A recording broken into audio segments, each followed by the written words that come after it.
and especially coming from Sweden, it's very impressive, such a large city. The number of people in Seoul is more or less the same as the number of people in the whole of Sweden. So it's really, really impressive city. So thank you for the invitation. We are really honored for this. And I appreciate the opportunity to talk about enforcement.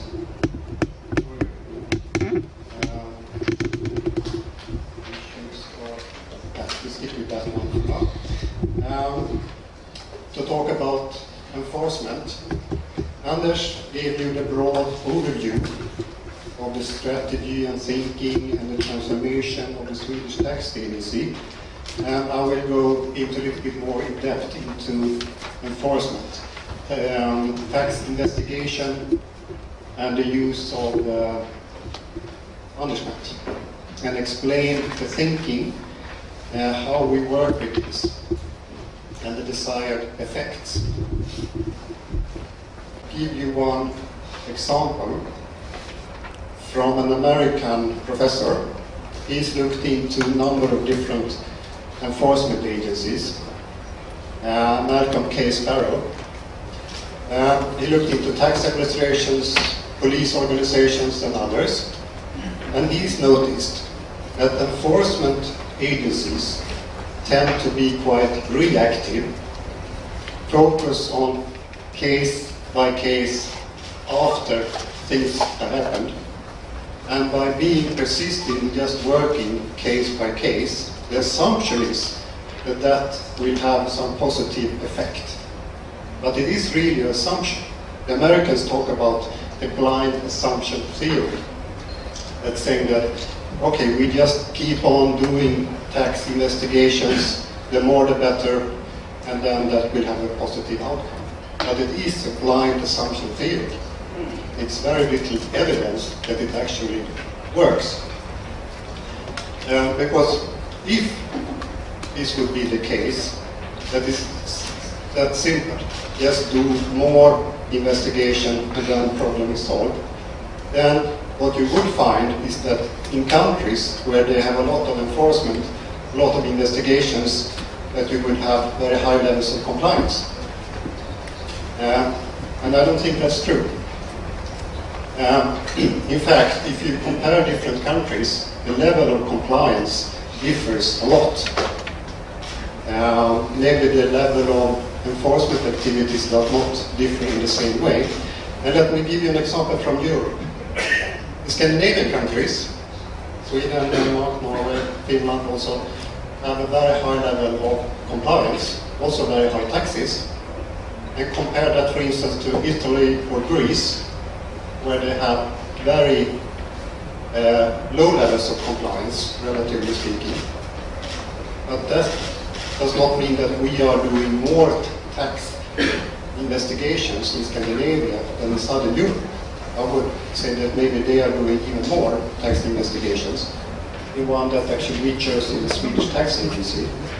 But it's about this system perspective. Seeing things as a complex problem, meaning that we will see it as a system. And that we want this system to work better. And that, we say, is the purpose of working with investigations and punishment. And it's maybe not possible to combine all of this, so sometimes we need to choose. And we also we want to put this in the context. What is the purpose of punishment in general? So the government, the state can apply punishment, can put people in jail, can make people pay fines. What is the purpose in general? And as you know, there are a lot of different philosophies about punishment. Some say that punishment is just revenge from the government. Others might say it's just the debt that you have to pay. So it's an account that needs to be settled, maybe. Others say that it should be rehabilitating, that you want to change the behavior of the person that you punish. But that is the type of purpose that is focusing on the individual. But you can also have other purposes that may be focusing on the system as a whole. So it could be that you want to create examples, warning examples for others. This is what happens to people who evade. Something terrible will happen, so you better don't evade. Or the one that we have chosen, that we want to increase the willingness to follow the rules. And these are not compatible. We cannot choose all of these at the same time. So we need to make some choices. I will explain this further. So this example first. If you look at the research, see how a typical evader, not everyone, but a typical evader, how he tend to behave. So we have time on one axis and then evasion. So when evasion starts, normally the person evades not very much, but if it is successful from the taxpayer's point of view, that person will increase his evasion up to a certain limit. And then it might continue over time. So what happens if we do an investigation? If we do the investigation very early,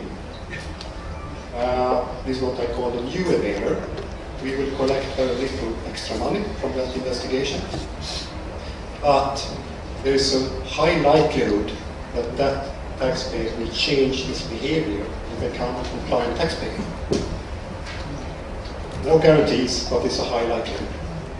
But if we audit or investigate this evader late, what I call an old evader, not an old person, but someone who's been evading for a long time, we will collect a lot of extra money, but it's very low likelihood that we will be able to change that person's behavior. It's very likely that person will continue to evade, or even evade more, after the investigation. So this example shows that we need to choose, do we want as much money as possible from the investigation, or do we want to change the behavior of the taxpayer? Of course, we can combine this as we do in the Swedish tax agency. We have different investigations with different purposes. So we do a lot of investigation on newly started businesses, for example, because we want to get them on the right track from the start. So very little money, but that's not the purpose. But we also do investigations of more serious tax evasion.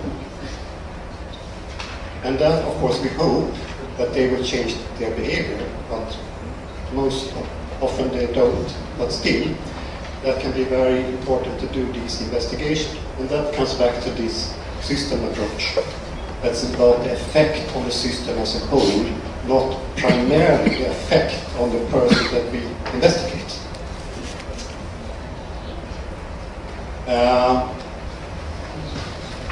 So this is a choice that we have to make.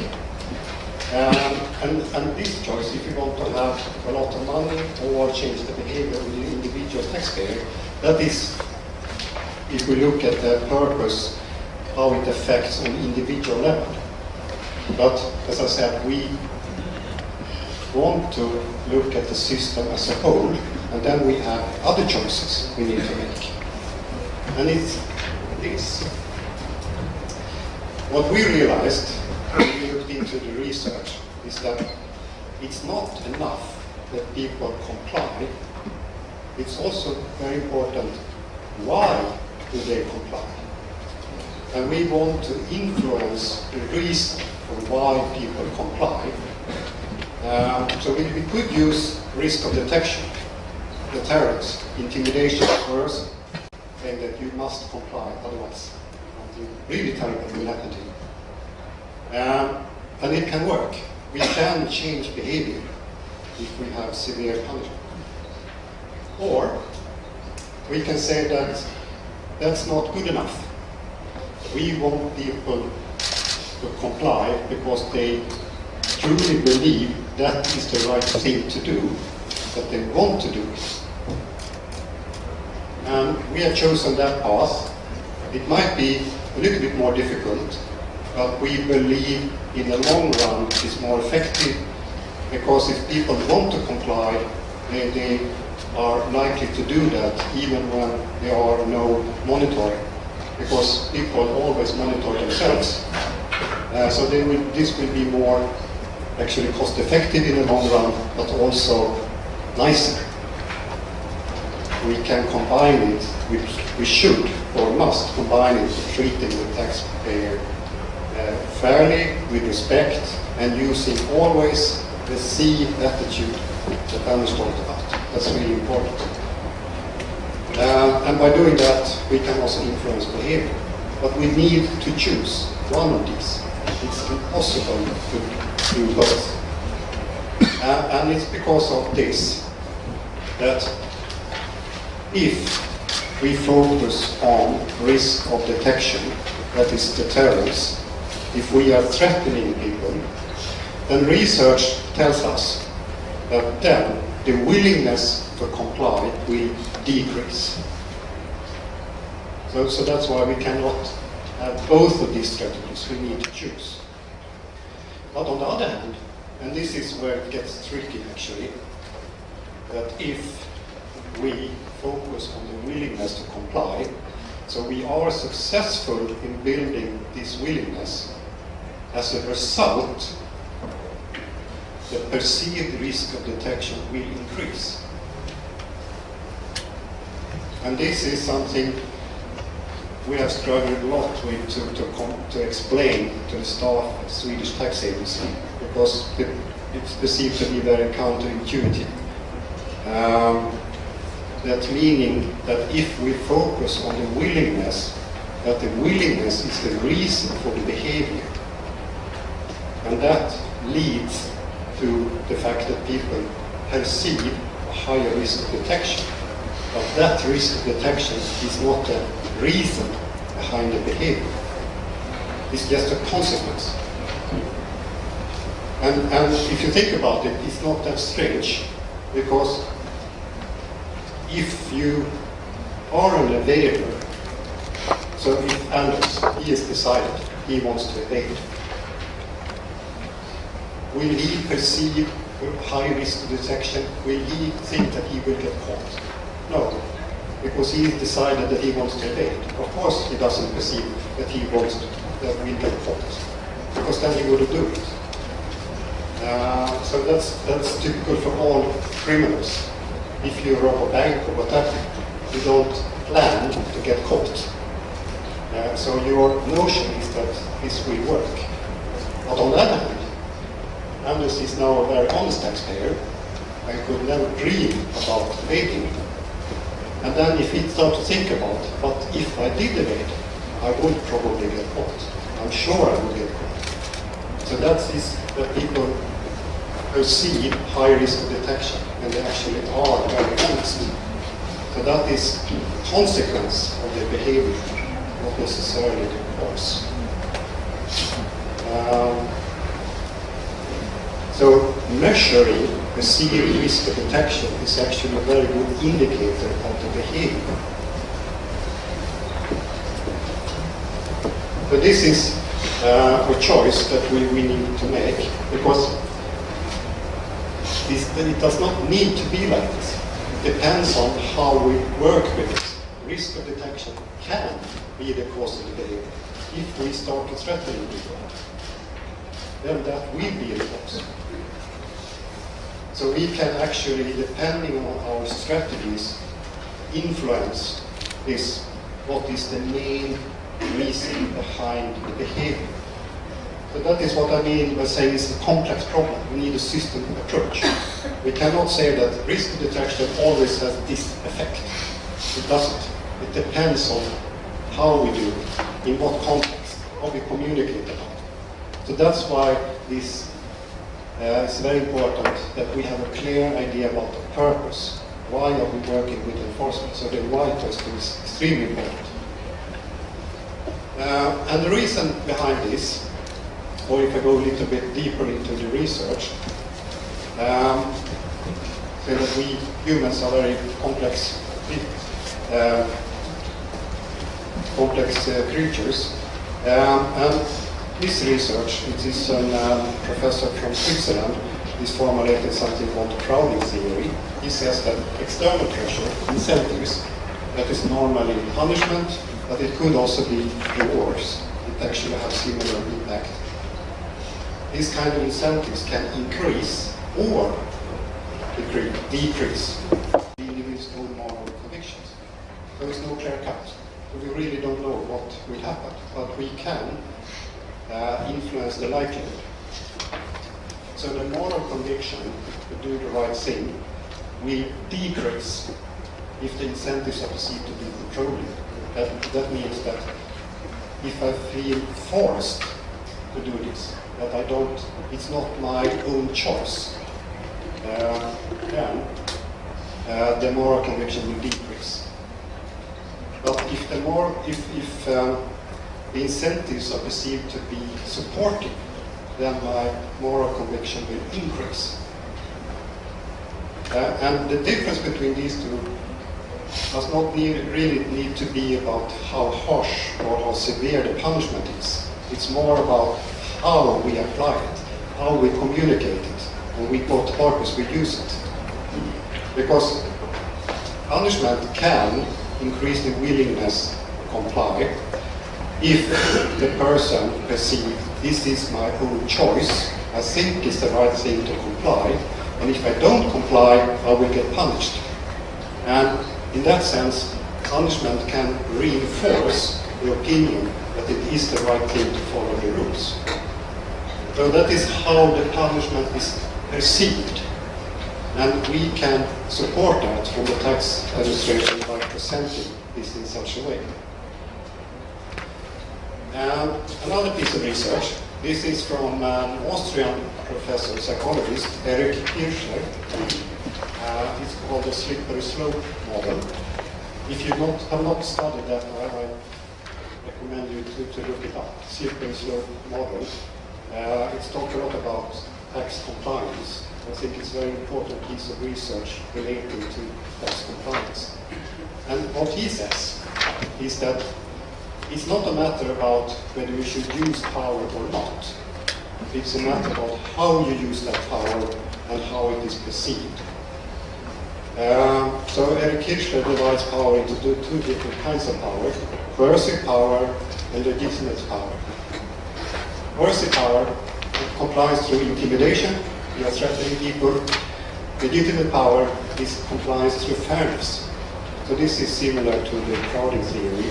That is about how you do it. A legitimate power means that if it's a tax administration that exercises power, that people should perceive the tax administration as a legitimate, informed expert doing the right thing and actually making the system work better and being perceived to be on the side of the taxpayers. So not being the enemy of the taxpayer, but being on the same side. Because most taxpayers actually want the tax administration to exercise power. Most taxpayers are willing to pay tax as long as other taxpayers pay as well.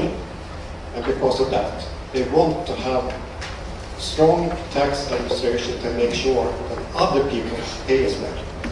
So power is not the problem. They want the tax administration to have power, but to act.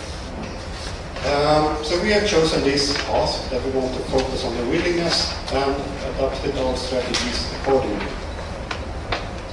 And this is not being without issues. It took a long time before people in the Swedish tax agency accepted this. So we've been working on this for a long time, but today I would say it's mostly accepted. But this also means that we cannot apply a model that is very popular among tax administrations. I don't know if you heard about the compliance pyramid. It's a model a lot of tax administrations use, that you divide people in different groups. You have the honest taxpayers and you have the dishonest taxpayers. And then the model says we should apply different treatments to these different groups.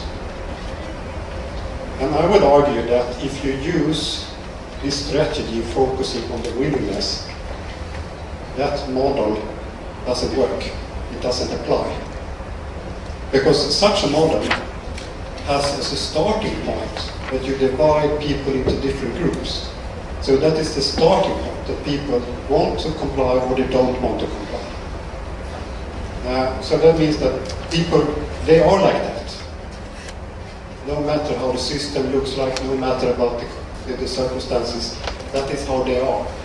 And because of that, we should treat them in a certain way. And then hope that they will change their behavior. But if we apply a system approach and recognize that people's behavior does not only depend on how they are, it depends to quite the biggest extent the circumstances, how the system is designed, then we cannot have people's behavior as a starting point. We need to see that as the end result. And if we are not happy with the end result, how people actually behave, we need to go back and change the system. We need to change the design of the system. We need to change the circumstances. And then people will behave differently. We used to talk about in the Swedish tax agency that we should treat, or we should make it easy to comply for honest taxpayers, and we should make it difficult to evade for dishonest taxpayers. But today we say that is actually not correct. What we are saying now is that it should be easy to comply for everyone. And it should be difficult to be an evader for everyone. It's about influencing the circumstances, the system, and not assuming that there's something wrong with the people. It's about assuming that there's something wrong with the system. So that's a big difference. And of course, people are different, and it can be something wrong with people, but that is one thing more difficult to influence, and we believe also that is not as important as the circumstances, the environment, the context, and that is also more easy to influence. So this is about actually having a strategy that is very effective, that works. So we need to choose the method that gives us the best results. And that also means that part of that is that we can, should, must treat taxpayer fairly. And treat everyone with respect. And this has also been difficult in the Swedish tax agency because most of the staff accepted that, okay, this C attitude, that's good. We should use that towards honest taxpayers. But these people over here that I know evade, then I must use an A or B attitude. And with this strategy we say, no, that's not possible. It's always the C attitude. No exceptions. And if we have evaders, they should be punished according to the law, whatever that is. They should be treated correct. But bad treatment from the tax administration should not be part of that punishment. We need to treat everyone with respect.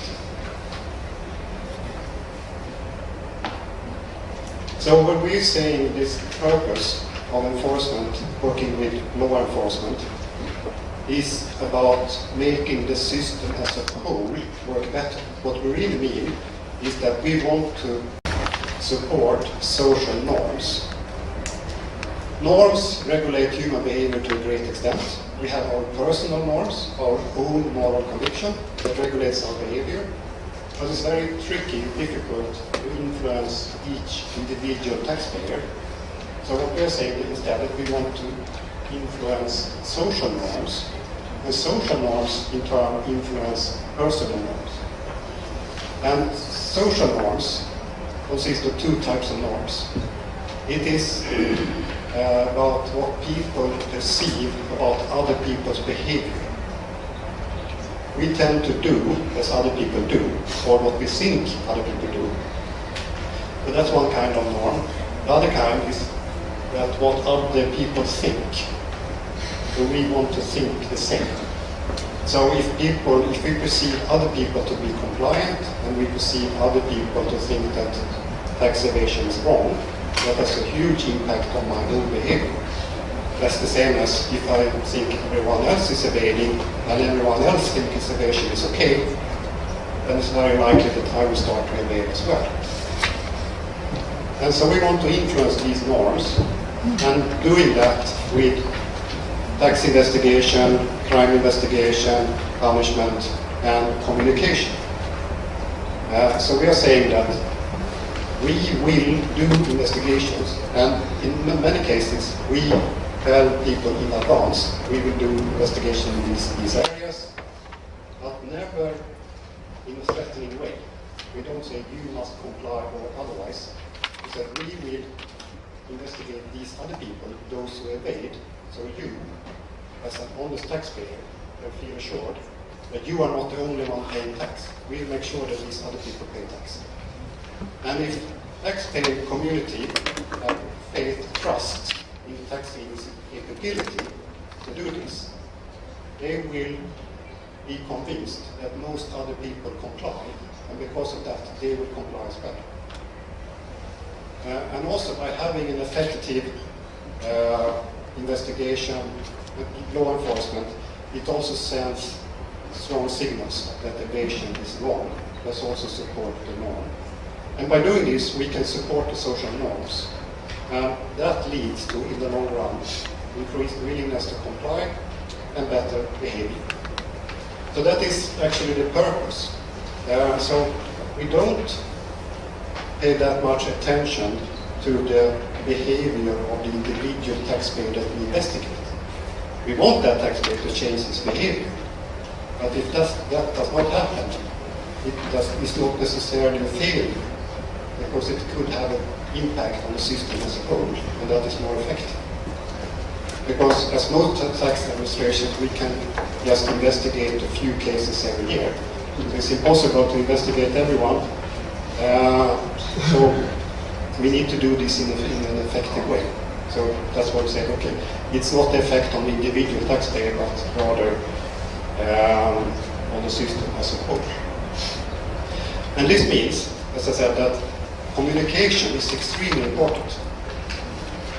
That we communicate about what we are going to investigate beforehand, and afterwards we communicate about the result. And also that we communicate based on our surveys and studies that most people are compliant. That is very important. We are telling the citizens that most people are compliant, because supporting the social norms. Because if we as a tax administration would just talk about how everyone is an evader, there is so much evasion everywhere, this is a huge problem. If we would say only that, we would give the impression that everyone is evading, and that would lead to more evasion. So we are saying the opposite. But of course, everything we say must be true. And it is. We see in our studies, and Anders showed you some diagrams, that most people are compliant, they want to be compliant, and those numbers is very important to communicate. So never use any threats in the communication. This is extremely important.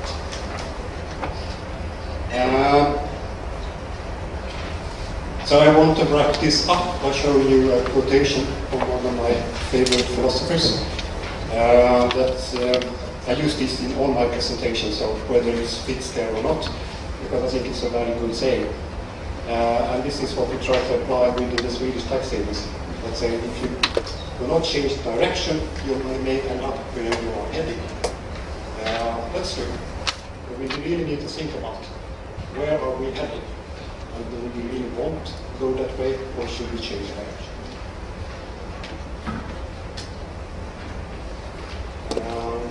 I will end by this, and just a few words about this picture. This is Stockholm. And we also have a picture of Stockholm. I don't know if you've been there, or if you have otherwise the opportunity to come to Stockholm. It's situated on the coast. So you have the Baltic Sea, and then more inland you have the big lake. And Stockholm, and between the lake and the sea, you have a huge number of islands, and Stockholm is built on those islands. So it's a lot of water in Stockholm. People think it's rivers, but it's not. So it's islands between the sea and the lake. But compared to Seoul, it's a very small city. Just 1 million inhabitants, and it's 10 million in Sweden as a whole. So very small place. But you are welcome to visit if you have the opportunity. And by that, I would like to thank you for your attention. Thank you.